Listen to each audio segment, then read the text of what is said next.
Come on down. You're the next contestant on Price is Right Wrestling Championship Tuesday edition. Your grand prize is in the form of this.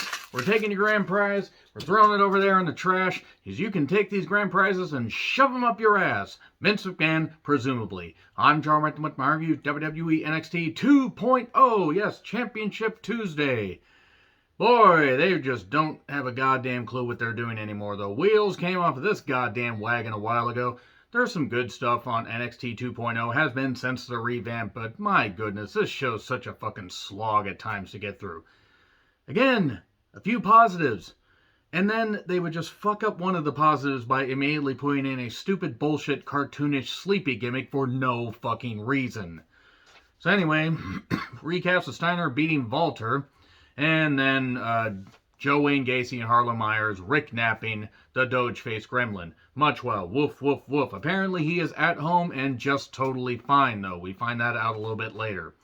Just slam us right into the action, why don't you? Cameron Graham's going to the moon, taking on Solo Sikoa in a North American Championship match. And one thing you can say about this match, it certainly existed. It wasn't bad. I just haven't been given much of a reason to care about either of these guys. Good on Grimes for having an inspirational story. Solo can work, but of course at one point he says, I respect you, but your bloodline can kiss my grits. Oh, for God's sake, Jesus Christ. At one point Solo landed on his goddamn head. And then later Tricky Ticky Williams shows up, but even after Solo hits a splash, Grimes doesn't see this, or does see this and doesn't give a shit. Ends up hitting the cave-in, 1, 2, 3. And then Hayes runs in. I smell a tag match next week. We're not getting a tag match next week. Probably in 2 weeks.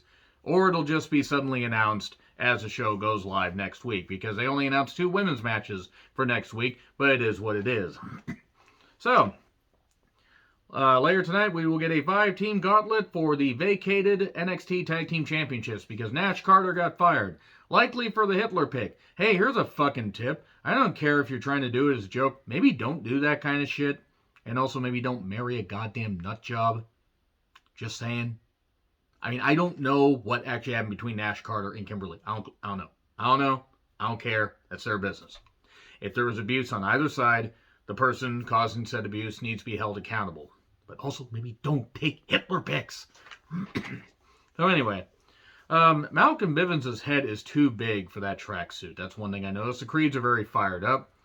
And we get the ball roller thing for the gauntlet. I don't understand why they did this and why they didn't just have it be a surprise. But whatever. Maybe the ball roller has a contract and it hadn't been used for a number of years since, the better days of the Royal Rumble. And they said, we need to get the ball roller out and dust it off and everything. And we need to get this dinosaur out of the goddamn chamber. Vince, get out of your office. Ha, ha, ha. So, Rex Steiner shows up, says, my dad is home now, safe and sound. Calls out Joe Wayne Gacy and Harlan Myers. Actually, he calls them out by their names, but whatever. Joe is around a fire, tossing a Hall of Fame ring in it. Is he going to toss bad gimmicks in there? Because Von Wagner, Wedney Chu, and Ikemen Jiro should go in there. The gimmicks, not the people. And that's it. He tosses the ring in there. And then it's going to be the Ring of Power soon. Mackenzie Mitchell is in Toxic Attraction's box. JC Jane, my goodness, my fucking goodness, she steals the show every time she's there. Okay, so Robert Stone with Heavy Metal Von Wagner. He attacks Kushida and Ikemen Jiro. Remember when Kushida had all the hype in the world and he came over to NXT and he has not been used well at all? I can't name a lot of good shit they've had him do in the last year and a half.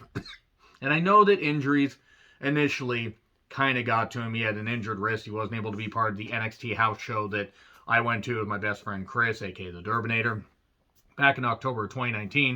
And then we went to a Defy show the next day. That was a fun weekend of wrestling, and boy, was it tiring. Support your local wrestling, by the way. Support your local wrestling promotions. Even if you can't be there live, find a way to support them, by buying their streaming service or something like that. Support your local wrestlers. You never know who's going to take off. And you never know what talent you'll end up seeing. A lot of that stuff on the independent shows was certainly better than some of the bullshit I saw here. So, Sophia Cromwell, that pretty dirty blonde was just right there pointing, and Von Wagner launches Jiro into a bunch of plants, aka people, aka the plants are more intelligent than Von Wagner. The plastic plant that Mark Wahlberg talked to in The Happening is more intelligent than Von Wagner. And usually when a dirty blonde ends up pointing, she ends up saying, yeah, that's him, officer. But enough about me. Nikita Lyons is getting an interview. Lash legend kicks her out of her chair.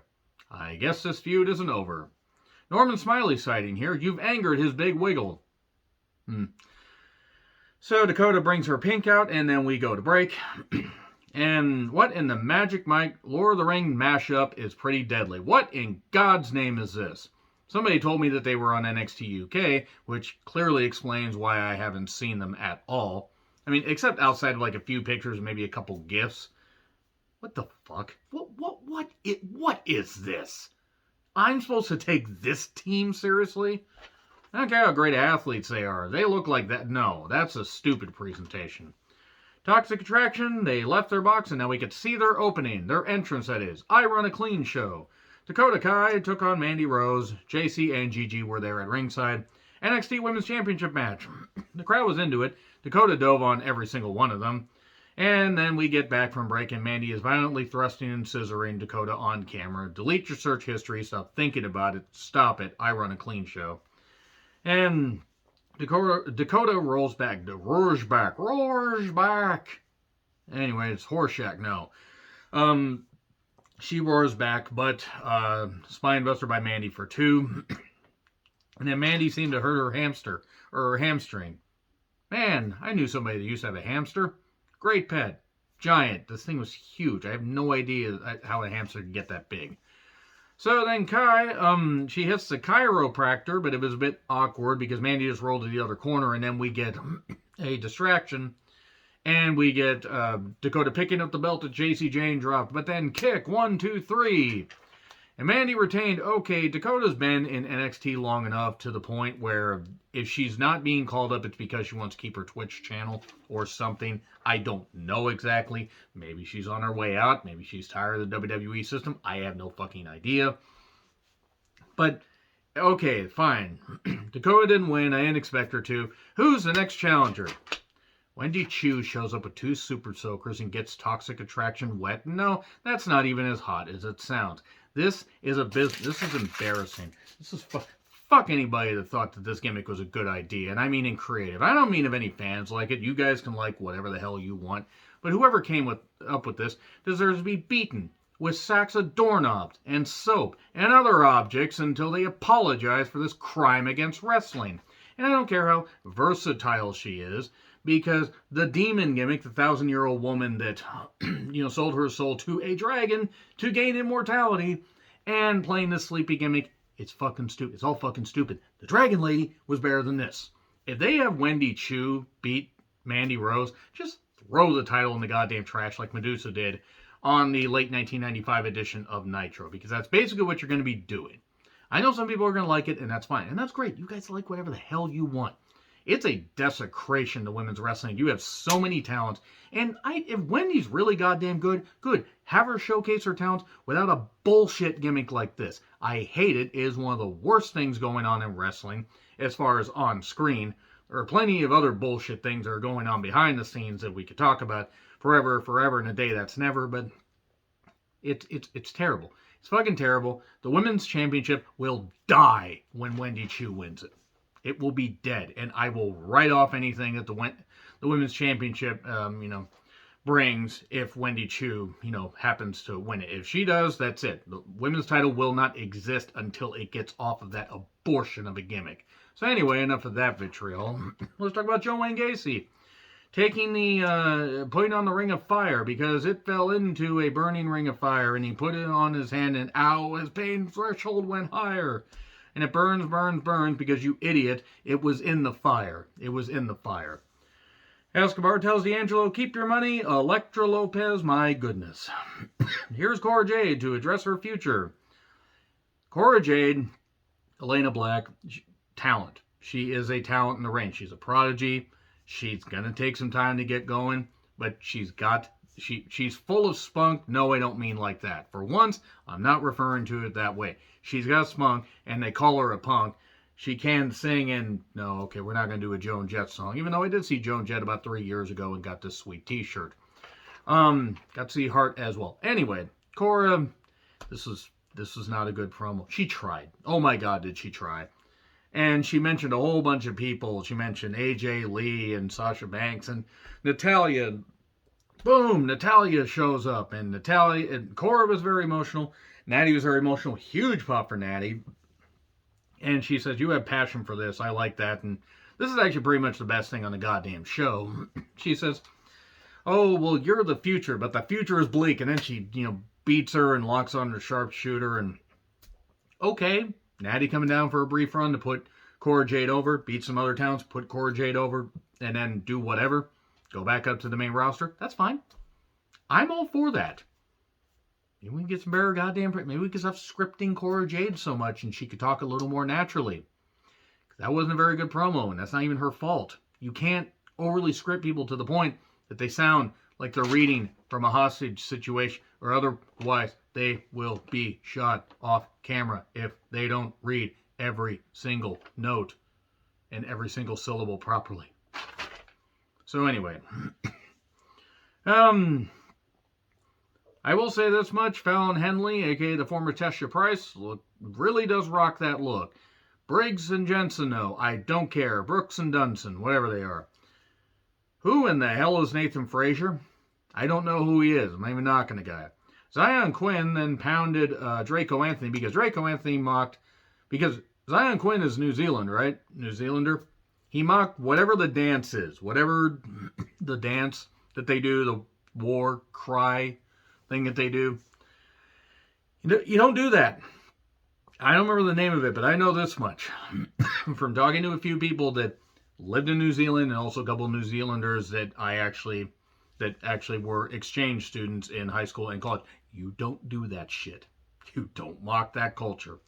Zion then, just pounded, fisted him. When a 6'6" New Zealand man fists and pounds you, you are gonna go down whether you like it or not. Don't ask me how I know that. Don't ask me. I will not be judged on this, and I will not address it any further. But Zion gets the victory.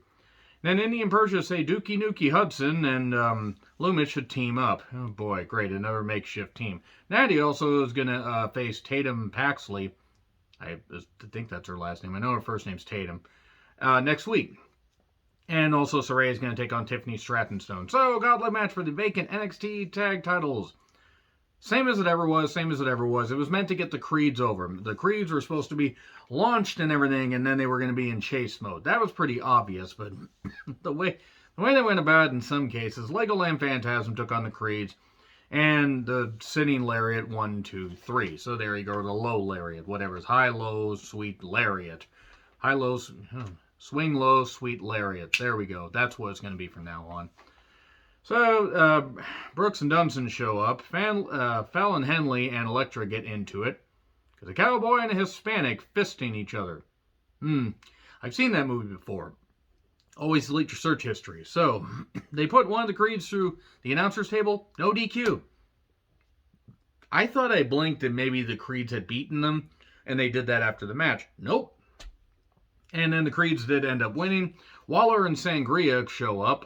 Whatever the hell his name is. Not Veer is really what his name should be.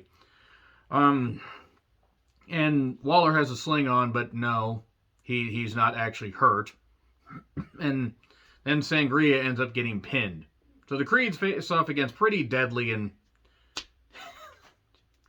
Seriously? Fucking seriously? What? This is supposed to be an alleged team that I'm supposed to take seriously? The Creeds kept kicking out stuff because it was supposed to be, one of them was totally beat down. They were both exhausted because they've been through a whole bunch of matches. Storytelling 101 in wrestling. It looked like the Creeds are going to win, but nope. Pretty Deadly do this heelish thing, and they end up winning with the heart attack breaker. I don't even actually know what they call it spilled milk.